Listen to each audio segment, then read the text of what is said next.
Log entry, Hunt Leader.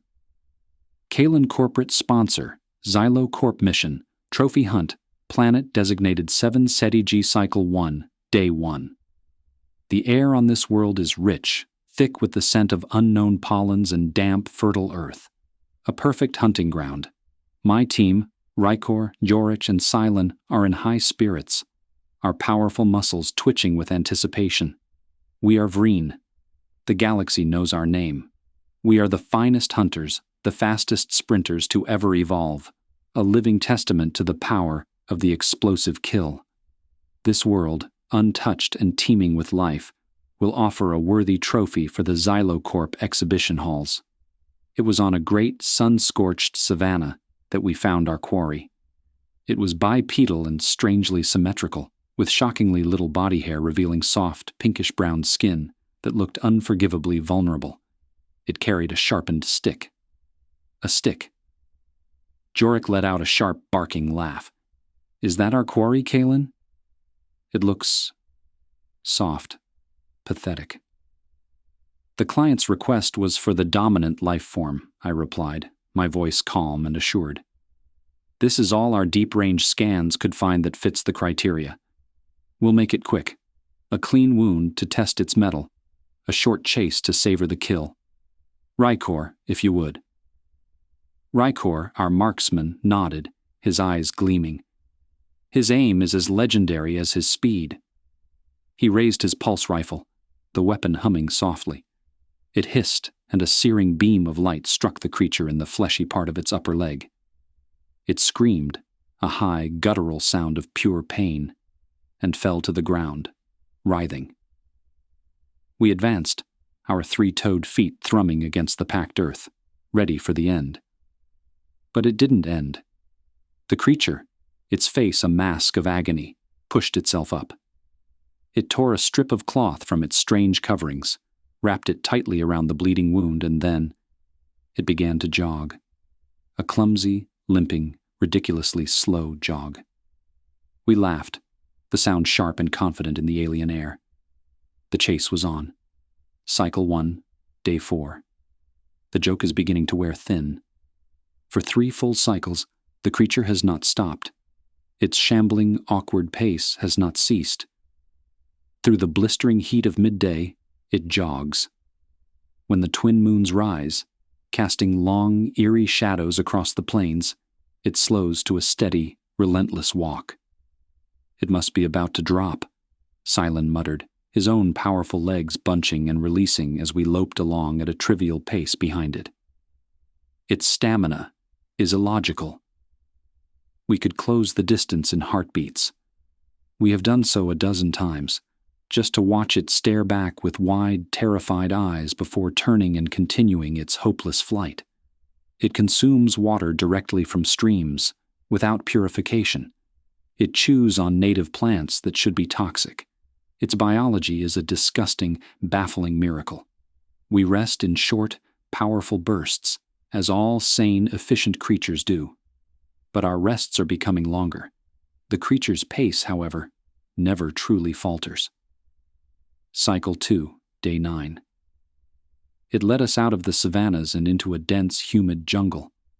The ground here is a treacherous knot of roots and slick mud. Sprinting is impossible. It's all short bursts and careful navigation. The humidity clings to us, a suffocating blanket. The creature doesn't seem to mind. It just keeps going. The wound on its leg is festering, a dark, ugly mark, yet it moves. Jorich is no longer amused. His complaints have become a constant, grating drone. Kalen, this is madness, he growled last night, his voice raw with frustration. It's a dumb animal leading us on a fool's errand. Let's end it now. A clean shot to the head. We can tell the client it put up a ferocious, if brief, fight. The client paid for a hunt, Jorich, not an execution. I snapped, my own patience wearing thin. Our pride as Vreen is on the line. We will run it to ground. But even as I spoke the words, a sliver of doubt, cold and sharp, entered my mind. What ground? The thing never stops to find any. It just goes. Cycle 2, Day 15. We lost Jorik today. He wasn't killed by the creature. He just stopped.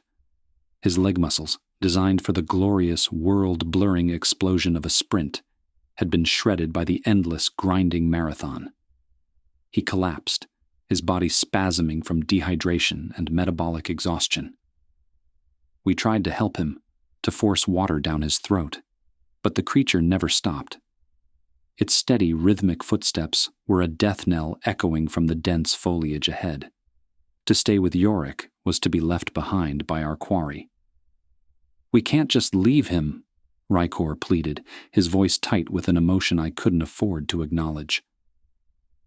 "We can," I said, my own voice a stranger's. The choice was a toxin in my throat. "We are Vreen. We do not leave our pack, but we also do not fail a hunt." I left him under the shade of a colossal fungus, a silent apology lodged in my heart. Now there are 3. And for the first time, I felt the cold touch of genuine fear. We are no longer hunting it. It is leading us, draining us. Cycle 3, Day 21. Silent is gone. He fell into a ravine during the dark cycle, his mind clouded with a fatigue so deep it was a physical presence. We heard the sharp, sickening snap of his bones. We didn't stop. We couldn't. The thing up ahead just kept walking.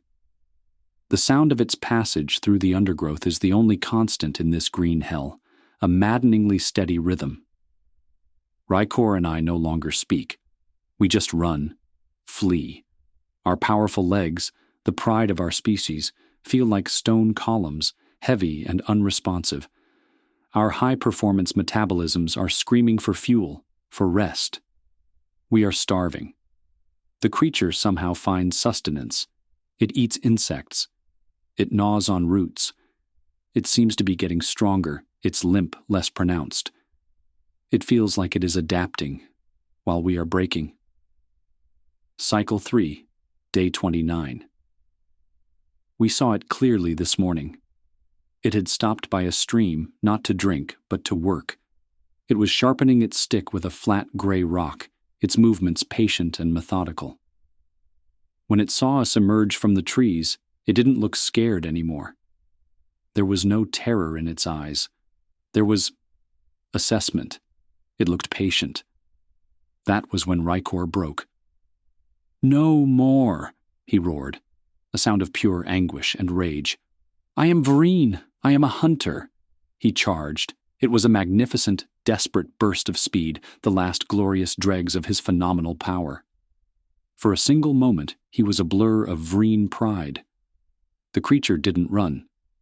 It sidestepped, pivoting with a fluid grace its clumsy jog had completely hidden, and drove the sharpened stick deep into Rykor's side. My friend, my brother in arms, fell with a choked cry, his final sprint ending in the mud. The creature pulled its primitive spear free, its movements economical and sure. I ran. I abandoned him. I fled with the last ounce of my being, terror finally shattering the last remnants of my pride. Cycle 3, Day 31. I can't run anymore. My legs, they will not obey. I have stumbled and fallen in a small clearing. My body is a prison of agony, every muscle a white-hot scream of protest. My vision swims. I can hear it. Not a jog, not a run, just a walk, steady, unhurried, thump, thump, thump. It steps into the clearing. It is not even breathing hard. It looks down at me, and there is no malice in its eyes. No anger. Just a calm, tired, and final resolution. It has a name for itself. We heard it mutter the word to itself back on the savannah, that first day when it first saw us. A word of self-identification. I remember it now, a word that will forever be a curse on my lips.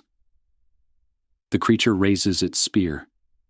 Its shadow falls over me, a final eclipse. Human,